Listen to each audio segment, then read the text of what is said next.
This one is pretty gooey inside. Let's bring it here in the light where we can see it.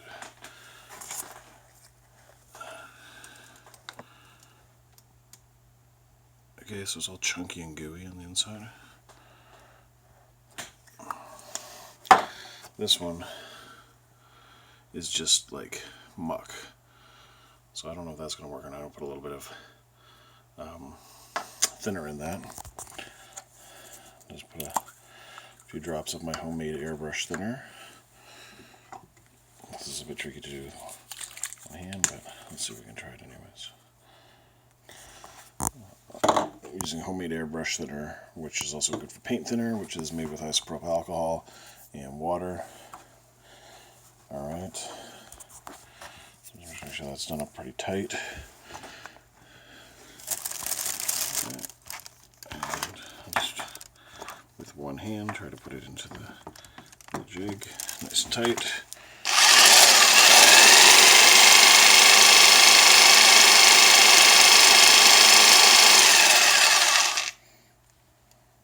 It's starting to mix up.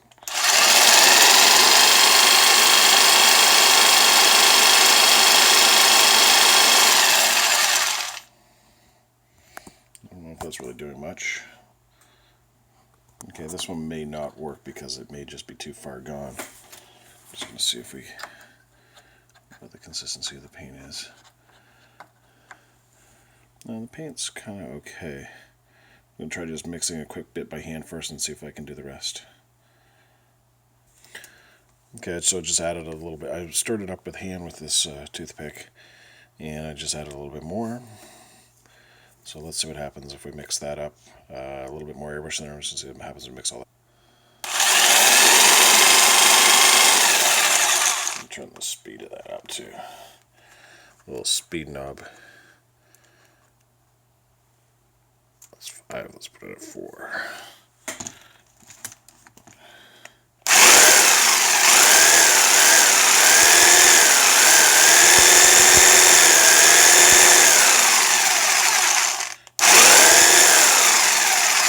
That's a lot faster. Okay, so let's have a look here and see. We'll pop it open. Oh, that's proper paint now. That is proper paint right now. It's all been mixed up. It's actually all over my thumb.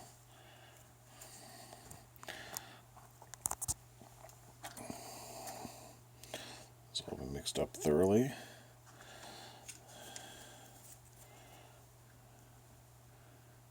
It's a bit thick still, but it's ceramite white. So that was like pretty much unusable before using the mixer. So we get another one here, which is that Blue Horror Edge. This stuff tends to be kind of chunky. So let's just put it into the mix. I put it in here with one hand.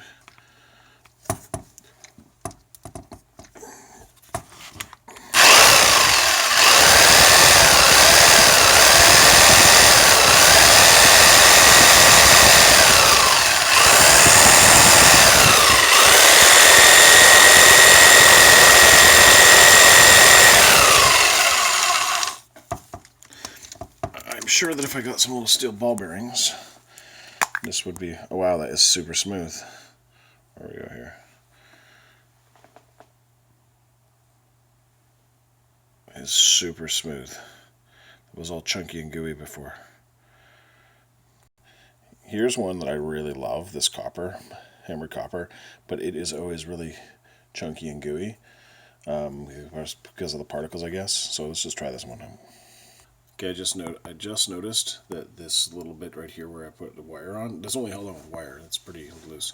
So I want to put some epoxy on there and just try to fix that on a little bit better. And maybe some duct tape, but we'll just try this anyway.